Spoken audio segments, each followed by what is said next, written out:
Mobile দিলে বাচ্চা খায়, মোবাইল না দিলে বাচ্চা খেতে চায় না। সাধারণত সমস্যাটা এইভাবেই শুরু হয়। খাওয়ানোর জন্য দেয়া মোবাইলটা একসময় মোবাইল আসক্তিতে পরিণত হয়। টাইম বন্ধ করার আগে আমাদেরকে জানতে হবে যে কখন আমরা বাচ্চাদেরকে স্ক্রিন টাইম দিতে পারবো আর কখন আমরা দিতে পারবো না। আমরা সাধারণত কখন বাচ্চাদেরকে স্ক্রিন টাইম দিই?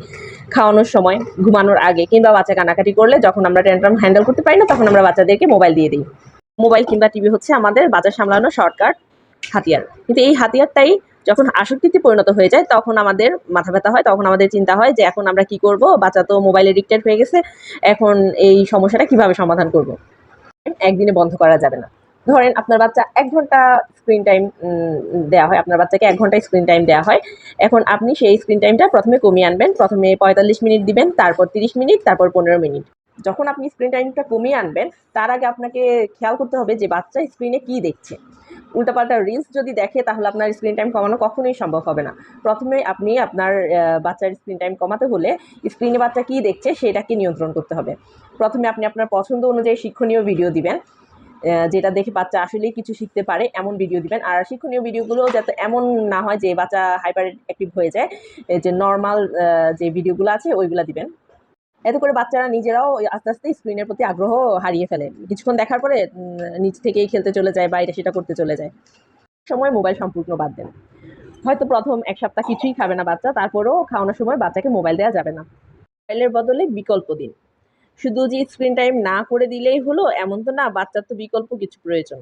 বাচ্চাকে ব্লগ দিন, বই দিন, বিভিন্ন অ্যাক্টিভিটি করান, বাচ্চার সাথে গল্প করুন, বাচ্চাকে সময় দিন। বাচ্চাকে সময় না দিলে স্ক্রিন টাইম কমানো কোনোভাবেই সম্ভব না। মা-বাবারাও স্ক্রিন কম ব্যবহার করুন কারণ বাচ্চা কথা শুনে না, দেখে শিখে।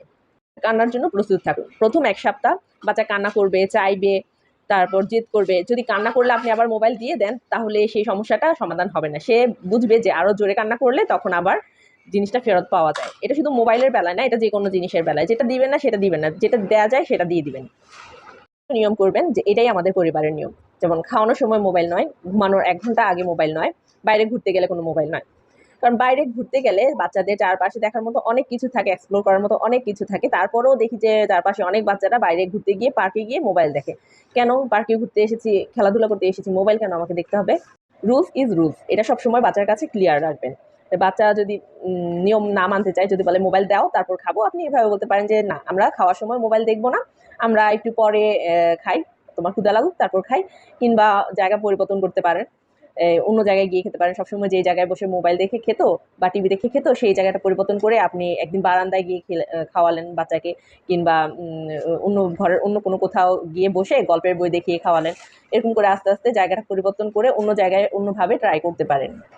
না দিলে অনেক বাচ্চারা একদমই খেতে চায় না। এটা নিয়ে ঘাবড়ানোর কিছু নেই। বাচ্চারা যদি সুস্থ থাকে তাহলে খাবে। ওর যদি খিদা লাগে তাহলে খাবে। হ্যাঁ? অনেক বাচ্চারা আছে একদমই খেতে চায় না। আমার বাচ্চাও খেতে চায় না। তারপরও আমি মোবাইল, টিভি কিছুই দেই না। এমন হয় না যে নিয়ম কখনো ভাঙে না, নিয়ম ভাঙে। কখনো বাসায় মেহমান আসে কিংবা অনেক বেশি ব্যস্ত দিন যায়, তখন হয়তোবা নিয়ম ভাঙে। কিন্তু এমন না যে এটা ওদের অভ্যাস, এটা ওরা প্রতিদিন করে। ওরা এটা প্রতিদিন করে না। কারণ মোবাইল দিয়ে খাওয়ালে শিশুর পেট ভরে, শিশু হয়তোবা ২ চামচ ভাত বেশি খায়। কিন্তু মোবাইল দিয়ে খেলে পেট ভরলেও শিশুর যে শারীরিক মানসিক বিকাশ, সেই বিকাশে ব্যাঘাত ঘটে। শিশুর হজমের সমস্যা হয়, শিশু খাবার মুখে নিয়ে অনেকক্ষণ বসে থাকে, এতে দাঁতের সমস্যা হতে পারে। স্বাভাবিক খিদা, নিজের নির্ভরশীলতা এগুলোতে সমস্যা হয়। নিয়ম বদলাতে গেলে যদি আপনি আপনার প্যারেন্টিং চেঞ্জ করতে চান তাহলে ১ম সমস্যা হবে, কান্নাকাটি হবে, ট্যান্ট্রাম হ্যান্ডেল করতে হবে অনেক বেশি। কিন্তু যদি আপনি কনসিস্টেন্সি ধরে রাখতে পারেন তাহলে আস্তে, আস্তে শিশু সেই নতুন নিয়মে অভ্যস্ত হয়ে যাবে।